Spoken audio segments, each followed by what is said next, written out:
Bonjour, dans cette vidéo, je vais vous présenter le recueil de poèmes Lait et miel écrit par Rupi Kaur.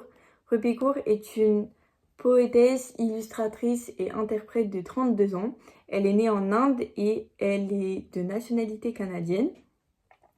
Elle s'est fait connaître en publiant des poèmes sur Instagram et elle a écrit 3 recueils de poèmes qui parlent des sujets tels que la violence faite aux femmes, la maltraitance, l'amour, la perte, le deuil et la féminité.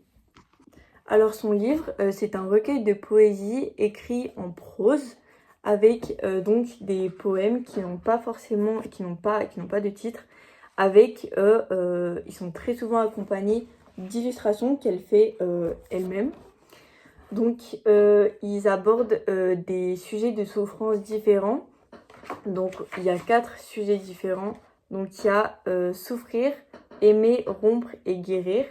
Donc l'autrice dans ce recueil, elle s'exprime à la première personne et ces poèmes, ils sont comme un témoignage des expériences qui peuvent arriver à tout le monde et qui sont plus ou moins universelles.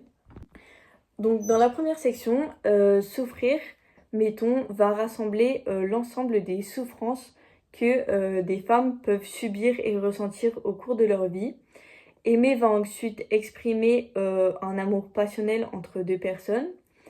La troisième section, rompre, va exprimer un chagrin amoureux. Et la dernière partie qui est guérir va représenter la renaissance par l'écriture, donc la guérison par l'écriture. Donc comme Rimbaud 2 siècles plus tôt, Rupi Kaur, elle exprime bien donc les sentiments de la jeunesse et les sentiments amoureux. Sauf que à la différence de Rimbaud, Rupi Kaur, elle met plus l'accent davantage sur donc la souffrance, la souffrance et le rapport au corps qui est donc un sujet plus intimiste que les sujets que Rimbaud lui aborde dans son recueil de poèmes. Et de plus, c'est par l'écriture que Rupi Kaur, elle va se donc libérer de ses traumatismes de jeunesse et d'enfance qu'elle a eu et qu'elle exprime donc par rapport à l'écriture. Et ça fait un peu écho au chapitre donc qui est guérir, donc la renaissance par l'écriture, qui exprime en fait le fait que plus elle va écrire, plus elle va se libérer d'un poids qu'elle avait. Et c'est comme ça que j'interprète donc un peu la femme en elle-même.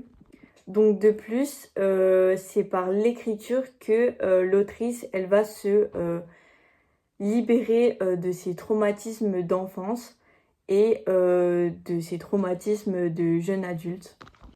Donc moi j'ai particulièrement aimé ce recueil de poèmes parce qu'il est facile à lire et à comprendre et je trouve qu'il est vraiment accessible même si il comporte donc quand même des passages qui sont assez choquants et marquants, mais je trouve que c'est un très beau livre à lire, en plus qu'il s'agit d'une autrice contemporaine et féministe.